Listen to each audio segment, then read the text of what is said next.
We're blessed to have Kenny with us tonight. It's the only Wednesday night he'll be here with us, but he's recording, so we're delighted to have him. In today's culture, Christmas, for many people, is threatening. It makes them nervous. Political correctness has replaced what Christmas is all about. Political correctness has placed fear in people's hearts and minds. Even we Christians get a little nervous about wishing people a Merry Christmas.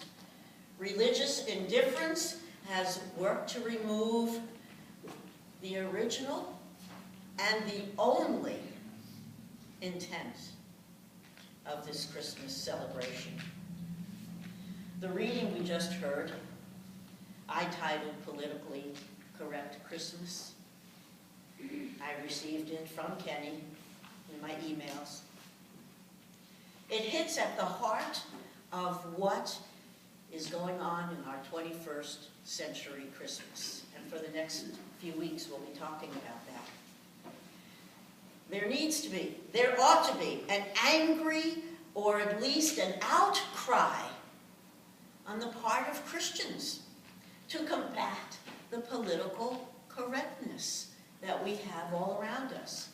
The politically correct attitude that has seeped into our Christmas celebrations and our culture and our society with our neighbors, our families, our friends.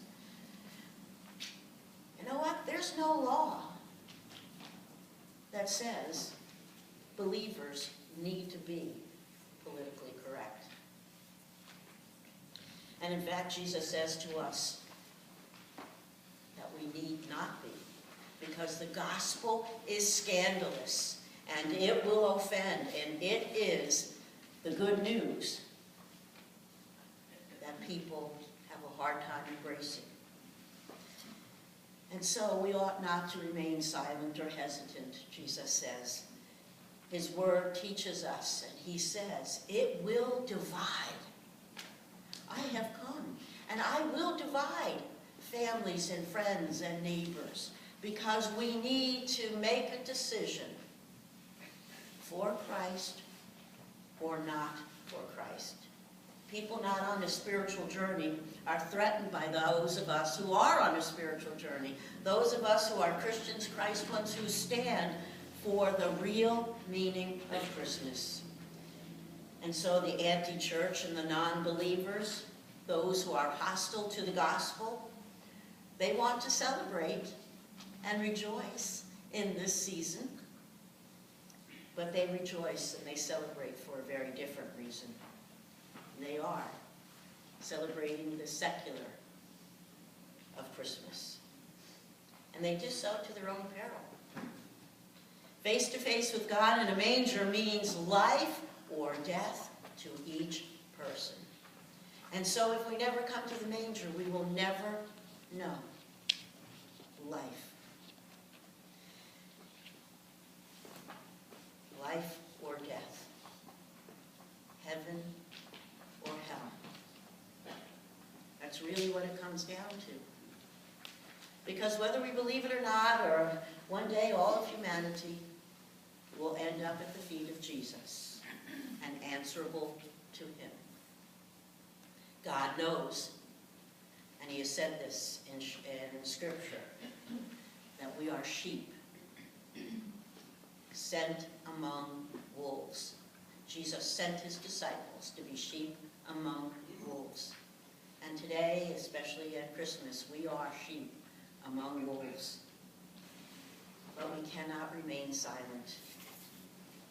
One big way we can combat this whole attitude is by just simply using the words Merry Christmas and remind people the reason for the season.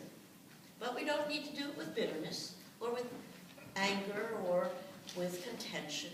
We do it because we want to wish people a Merry Christmas. We want them to know about this season and all its meaning and the truth.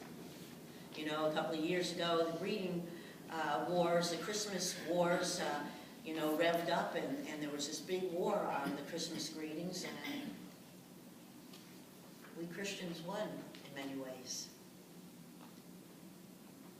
And so we hear less hassle about it this year, but make no mistake about it. Those who are hostile to the gospel are finding ways not to make this about Christmas. We offend them by saying Merry Christmas. They offend me by saying Happy Holidays. Let them be offended. We do not have to be politically correct. Jesus has said, and the Bible has said, that the gospel is an offense to those who do not believe. And so, when I'm offered by people Happy Holidays, I respond by saying, well, Merry Christmas to you. And sometimes they're surprised and they say it back. Sometimes they say Happy Holidays again, as if irritated at me. And that's okay. I have spoken for Jesus Christ. I have spoken for his birthday. I have spoken for the gospel. And so removing Merry Christmas and the religious content of Christmas has been a thorn in my side, and I hope a thorn in your side. It's about the business decisions and the commercial decisions. It has to do with finances. If people sanitize the greetings and the religious aspects, they can push prices and they can push product and they can get us to buy what they want us to buy. And we Christians, we have some options. We can boycott. We can live with it. Or we can change the visuals. And we can change the voice. And we can say Merry Christmas. And we can change the visuals by putting crosses on our houses, nativities in our yards, and in our homes. We can put Christmas banners up. We can change the visuals. And we can change the voice. We can change. So for our homes and our loved ones, Christmas is less secular and more Christ-centered.